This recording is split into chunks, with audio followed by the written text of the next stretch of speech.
करता हूँ। ऐसा माना जाता है कि मकर संक्रांति पर हम सब मानते हैं कि एक नव वर्ष की शुरुआत एक नई ऊर्जा के साथ होती है। ऐसे में मैं कामना करता हूँ कि ये साल हम सबके परिवार में खुशियाँ लेकर आए, बीते तमाम सालों से एक बेहतर साल साबित हो। पुरानी परंपरा रही है, मेरे नेता मेरे पिता आदरणीय रामविलास पासवान जी के समय से दही चूड़ा का आयोजन हम लोग हमेशा से भव्य तरीके से करते आए, जिसमें राजनीति के साथ ही हमारे परिवार के साथ ही हमारे संगठन के साथ ही हमारे गठबंधन के साथ ही हमारे तमाम कार्यकर्ताओं को सह प्रेम आमंत्रित कर उनको दही चूड़ा के भोज पर आमंत्रित किया जाता है। ऐसे में आज उसी परंपरा को निभाते हुए एक बार फिर जहां भारतीय जनता पार्टी के राष्ट्रीय अध्यक्ष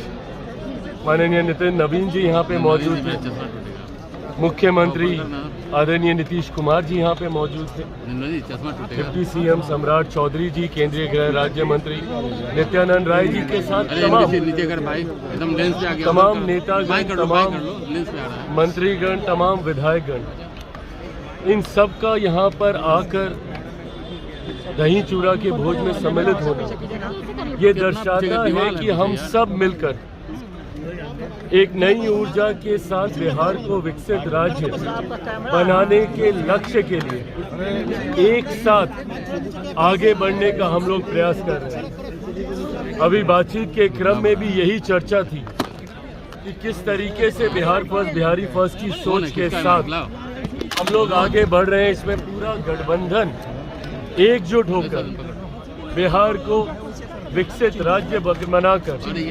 मेरे प्रधानमंत्री नरेंद्र मोदी जी के विकसित भारत 2047 के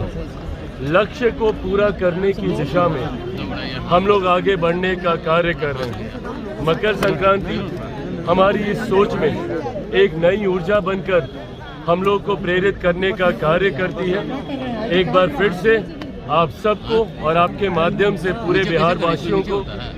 तमाम देशवासियों को मकर संक्रांति की ढेर सारी शुभकामनाएं। बहुत बहुत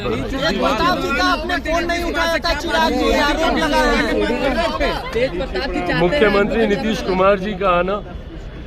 जिस तरीके से गठबंधन का नेतृत्व और हमारे प्रदेश का नेतृत्व मुख्यमंत्री नीतीश कुमार जी तमाम घटक दलों के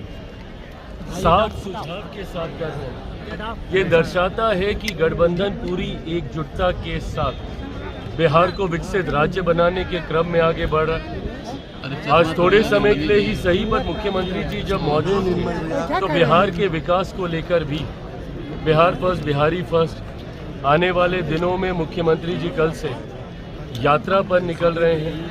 उसको लेकर भी यात्रा का स्वरूप कैसा रहेगा, क्या उद्देश्य है, इन तमाम विषयों को लेकर चर्चा हुई। बट आज राजनीतिक चर्चाएं कम और घर परिवार को शुभकामनाएं देने का क्रम ज्यादा रहा। आप कह रहे हैं कि बिहार सरकार अच्छा काम कर रही है, प्रताप यादव का कहना है जो अच्छा काम करेगा वो। देखिए, एंटीसिपेशन में किसी बात का जवाब देने के कोई मायने नहीं। जब तक कोई औपचारिक निर्णय नहीं लेता किसी दल, किसी गठबंधन के साथ जुड़ने का, मुझे नहीं लगता कि इस पे